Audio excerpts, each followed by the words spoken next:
Hola, ¿qué tal mis amigos? Les saluda su hermano y amigo Jonathan Otaño.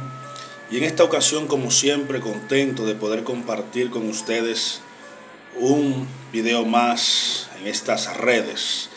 En esta ocasión, en este momento, vamos a estar hablando acerca del tema una generación que olvidó a su Dios. Una generación que olvidó a su Dios. Vamos a estar basando este mensaje en el libro de Jueces, capítulo 2, versículo 8 al 11. Y vamos a leer la palabra para así entrar en materia. Libro de Jueces, capítulo 2, versículo 8 al 10. Una generación que olvidó a su Dios. Dice así la palabra del Eterno: murió pues Josué ben Nun, o hijo de Nun, siervo del Eterno, a la edad de 110 años. Y lo sepultaron en el territorio de su heredad en Timat Jerez, en la cercanía de Efraín, al norte del monte Gaz. Y toda aquella generación también fue reunida con sus padres. Pero después de ellos se levantó otra generación que no conocía al Eterno, ni las obras que el Eterno había hecho por Israel. Entonces los hijos de Israel hicieron lo malo ante los ojos de Dios y sirvieron a los Baales. El peligro de una generación que olvida a su Dios. Bien, mis amigos y hermanos, es una historia triste. La historia de los jueces es una historia marcada por el desconocimiento del Dios eterno. Dice aquí que una vez que Josué muere a la edad de 110 años, y muere toda esa generación que salió de Egipto, que vio las grandes obras que Dios pues había hecho por su pueblo. Recordemos, mis hermanos, que Dios llama a Moisés, Éxodo capítulo 3, y lo llama por medio de una zarza y le plantea el plan de rescate, por así decirlo, de salvación de su pueblo que estaba esclavo en Egipto. Dios encomienda a Moisés. Y nada, Moisés, dice el libro de los Hebreos, que fue fiel a toda la casa de Israel. O sea, fue fiel a los mandamientos de Dios, hizo lo que tenía que hacer. Enfrentó al faraón. Dios, a través de Moisés, expresó y dio a demostrar que él no era un Dios cualquiera, un Dios como los israelitas estaban impuestos a ver y conocer en Egipto, sino que Dios era el Dios de todos los dioses. Cuando Dios llama a Moisés, se le declara como: yo soy el Dios de Abraham, el Dios de Isaac, el Dios de Jacob. Y esta fórmula de presentarse Dios como el Dios de Abraham, Isaac y Jacob era una fórmula que utilizarían también los profetas y el mismo Dios para llamar a sus siervos. Pero los profetas se identificaban siempre que venían de parte del Dios de Abraham, de Isaac y de Jacob, porque Abraham fue que Dios llamó, Génesis capítulo 12, de la tierra de Uz de los Cardeos, y se le presenta como el Dios que Abraham no conocía. En el capítulo 17 es que Dios viene y se le presenta a Dios como el Shaddai. ¿Por qué se le presenta como el Shaddai? Porque Dios le había dado una promesa de que en su simiente serían benditas todas las familias de la tierra. Génesis capítulo 12, versículo 1 al 3, Dios llama a Abraham y dice que le da una promesa hermosa. Le dice: yo voy a bendecir a todos los que te bendigan y voy a maldecir a todo el que te maldiga. Y le dice: en tu simiente serán benditas todas las familias de la tierra. Cuando hablamos de simiente, hablamos de semilla, hablamos de prole, hablamos de una generación. La primera vez que se menciona la semilla es en Génesis 3, versículo 15, cuando dice que la serpiente heriría en el calcañar al hijo de la mujer, el cual sería la simiente que vencería en el Calvario. Luego a Abraham se le da también la promesa de que en su simiente, y no está hablando de Isaac, sino en una persona que descendería del prole de la simiente de Abraham, Y dice que en esa simiente, en tu simiente serán benditas todas las familias de la tierra. Por eso en Juan capítulo 5 y capítulo 6, cuando Jesús está conversando, por así decirlo, porque era una discusión que había, una controversia entre Jesús y los judíos, en una ocasión le dicen: a Abraham tenemos por padre. Jesús le dice: si ustedes fueran hijos de Abraham, me creyeran a mí. Y en una ocasión le dice a los judíos: tú no tienes 50 años y dices que has conocido a Abraham. Jesús le dice: tengan por cierto que antes que Abraham existiera, yo soy. Antes que Abraham existiera, ya yo existía. Esto habla de la preexistencia del Mesías, habla de su eternidad, de que estaba con el Padre desde el principio. Entonces Dios se le presenta a Moisés en la zarza ardiendo como Yer Aser Ye, en hebreo, que fue traducido al español como yo soy el que soy. Y ambas palabras tienen como significado, porque el traductor lo más cercano que pudo encontrar para definir Yer Aser Yer es yo soy el que soy. Pero yo soy el que soy, ¿qué? O sea, lo que Dios quiere dejar dicho es: yo soy el Dios autoexistente, autosuficiente, el que no nace. La Biblia dice que Él es el alfa y omega. Claro que es una traducción que lo limita, porque decir que Dios es el alfa y omega lo limita, porque la traducción al español es yo soy el principio y el fin, pero si Él es el principio y el fin, eso lo limita. Por eso me gusta la traducción del hebreo, que es Aleph y Taf, que significa el Dios sin principio y sin fin. Vea que es diferente. No es lo mismo decir yo soy el principio y el fin, a decir yo soy el Dios que no tiene principio y no tiene fin. Dios es autosuficiente. Lo que Dios le quiso decir a Moisés es: yo soy el Dios autosuficiente. En otra palabra y de manera sencilla, yo soy el eterno. Yo no soy un Dios que nace hoy y puede morir mañana, o un Dios que ustedes pueden cambiarme como están acostumbrados a cambiarme cuando no satisfazgo sus necesidades. Moisés, yo no soy un Dios a lo cual tú estabas acostumbrado cuando vivías en Egipto 40 años. Recordemos que el libro de los Hechos habla, cuando Esteban está haciendo la apologética de la historia de Israel, dice que Moisés fue educado en toda la sabiduría de los egipcios. Esto quiere decir que también Moisés tenía conocimiento de los dioses, de la capacidad de los dioses egipcios, de la característica de los dioses. Conocía cada uno como Tob, Seb, Ra, el dios de la mosca, el dios del toro, el dios del mosquito, el dios de la vaca. Todo ese tipo de dioses lo conocía Moisés.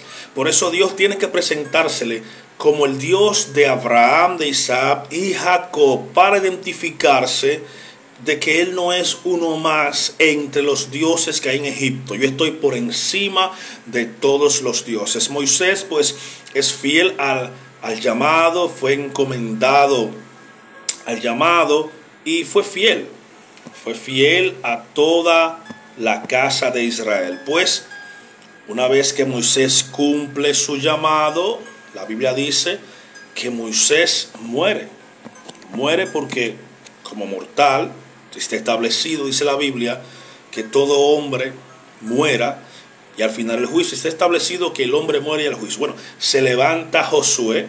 Josué siempre estuvo al lado de Moisés. Josué fue un fiel servidor de Moisés, conoció a Moisés en su intimidad, en su fortaleza, en sus debilidades. De hecho, es Dios que le dice a Moisés: toma a Josué,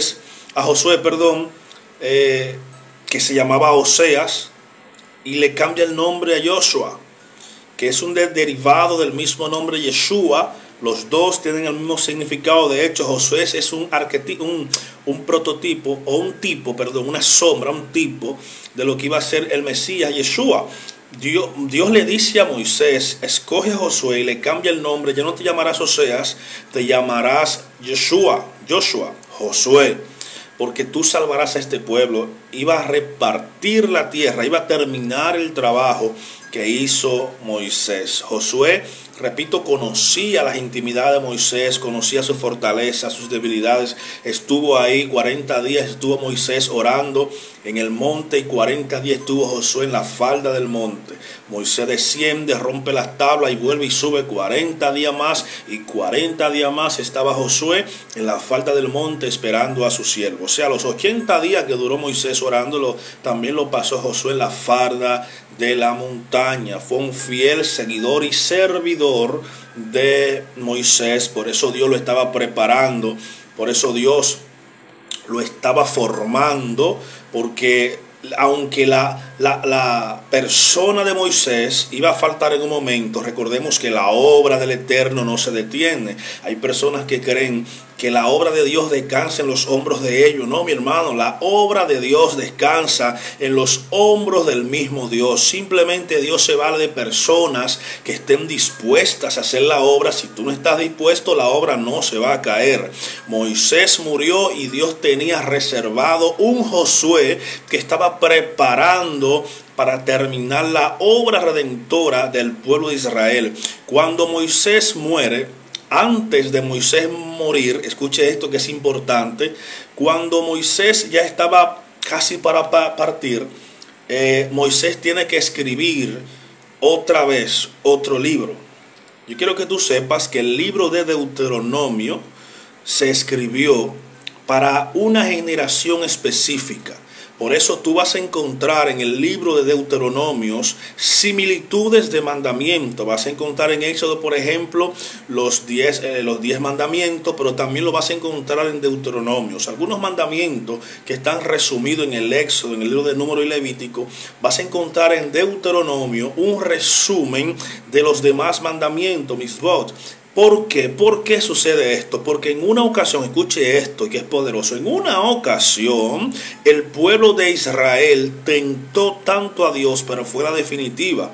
Le dijo en una ocasión: nos sacaste de Egipto para que nuestros hijos mueran en el desierto. En pocas palabras, o en otras palabras, Dios el pueblo le estaba reclamando a Dios el hecho de que Dios los sacó de una esclavitud para hacerlos morir en el desierto, cosa que a Dios no le gustó. Por lo tanto, Dios decretó algo. Dios decretó lo siguiente: como ustedes han dicho que yo saqué al pueblo de Israel de la tierra de servidumbre de Egipto para que sus hijos mueran en el desierto, yo le aseguro que de 20 años hacia abajo, ninguna de la generación que vieron mi gloria en el desierto entrará a la tierra prometida. Fue un decreto que el eterno Dios le dijo al pueblo de Israel, específicamente a los padres, o a un grupo que se rebeló. Pero Dios le dijo: como ustedes dijeron que yo los saqué de tierra de servidumbre para que muriesen sus hijos en el desierto, solamente la generación de 20 años hacia abajo va a ver la promesa que yo le hice a Abraham, Isaac y Jacob de entregarle una tierra, la tierra prometida, la tierra que figurativamente fluía leche y miel, hablando de la abundancia que habría en ese pedazo de tierra que por los siglos de los siglos ha sido un escenario de conflicto. Todas las grandes potencias se han querido asir de este pedazo de tierra. Pero fue necesario, mis hermanos, fue necesario que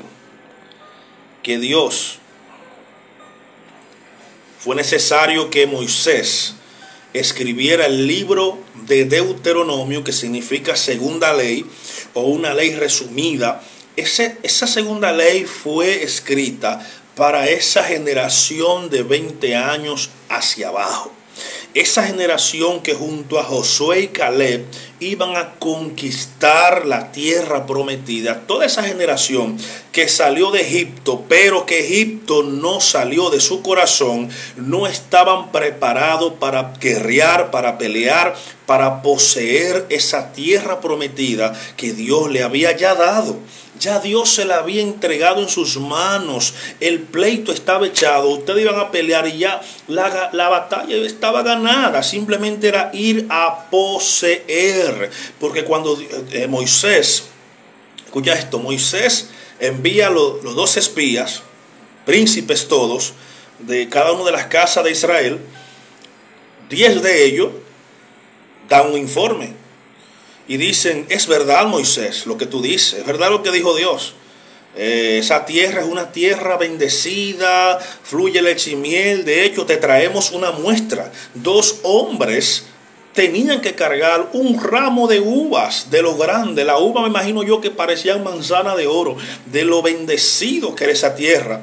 Dios no mintió. Dios no mintió en eso.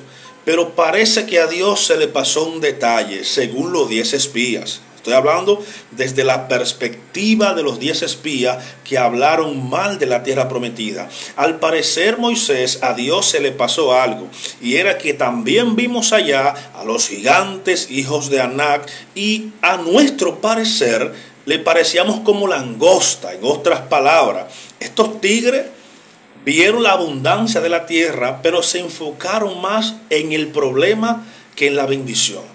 Vieron los gigantes y dijeron: nosotros ante ellos nos vemos como langosta.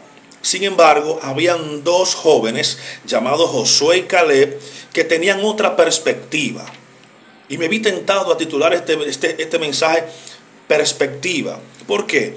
Porque Josué se para enfrente de los 2 grupos. Josué le dice: es verdad que vimos los gigantes, es verdad que ahí habitan los descendientes de Anac, personas de gran tamaño, personas versados en la guerra, personas que tienen más experiencia que nosotros en combate y en batalla, pero ¿sabe qué?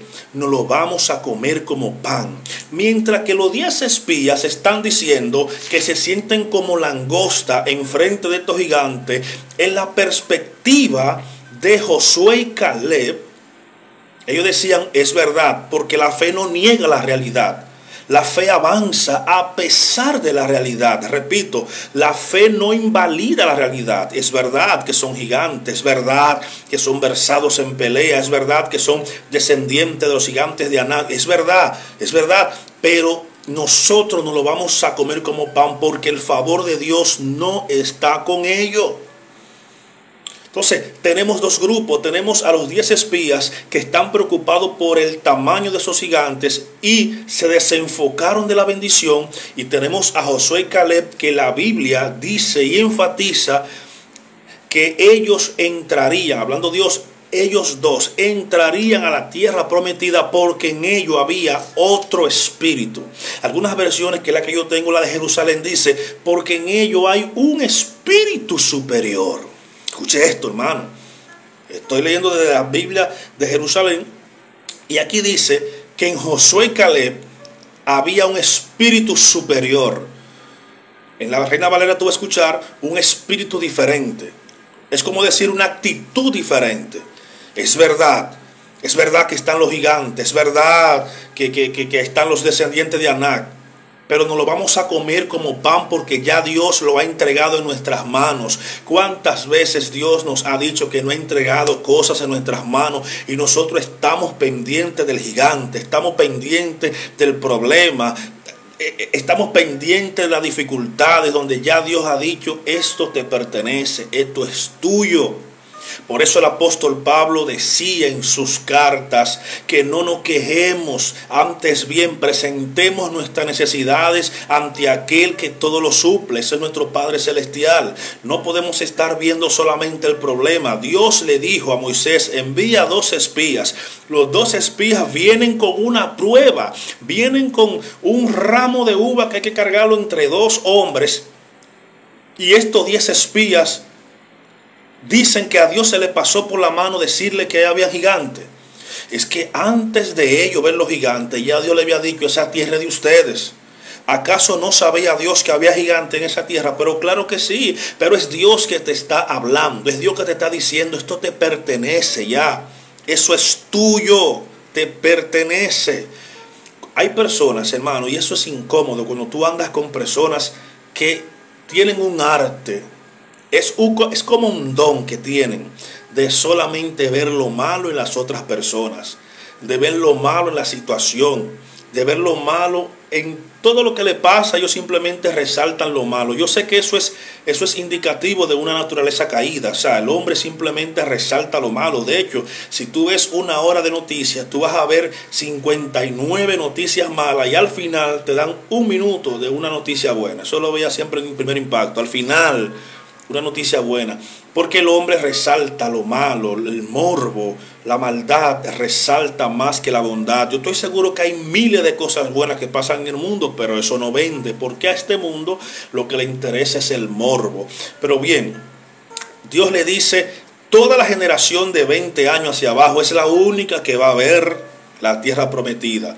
De hecho, todos los que pasaban de 20 años, incluyendo a Moisés, a María y a Aarón, que estuvieron siempre desde el principio, murieron en el desierto. ¿Por qué? Porque la Biblia dice que los que se quejan mueren en el desierto. Cuando tú vives quejándote siempre, el que se queja, mi hermano, trae miseria. El que vive quejándose lo que trae es dificultad, atrae enérgicamente todo lo malo. Por eso la Biblia nos insta a siempre dar gracias por lo que tenemos. Y yo te voy a decir algo, haz un ejercicio, coge una hoja en blanco, pártela por la mitad con una raya y pon en un lado las cosas buenas que tú tienes y te han pasado, y pon las cosas malas, y te aseguro que las cosas buenas son más que las malas. Pero nosotros no desenfocamos. Es como decía Facundo Cabral, no estás deprimido, estás distraído. Enumera las cosas buenas que Dios ha hecho en tu vida y verás que son más que las cosas malas que te pueden haber pasado. Entonces estamos aquí, hermano, Jueces capítulo 2, versículo 8 al 11. Y hay una generación que posee la tierra.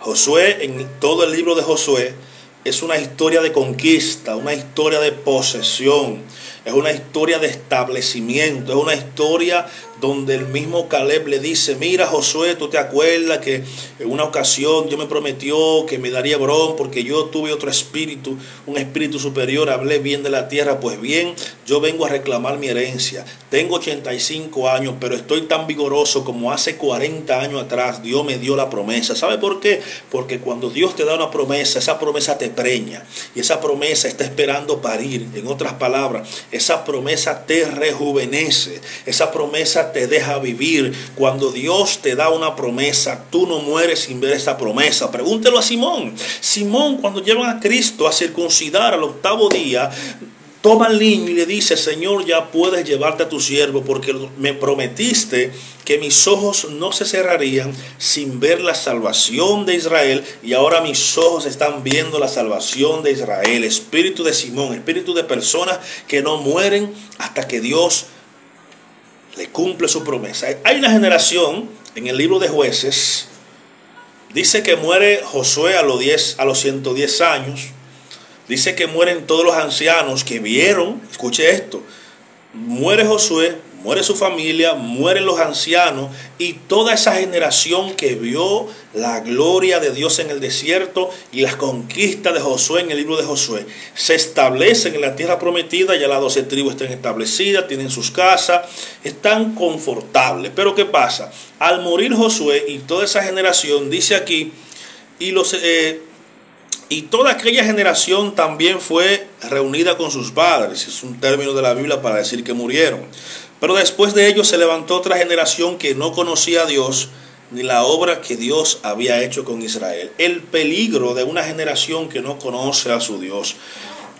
Esa generación, después de Moisés, después de Josué y los ancianos, fue una generación muy blanda, una generación que no se preocupó por conocer a Dios, sino que se estableció y en su comodidad olvidaron buscar a Dios.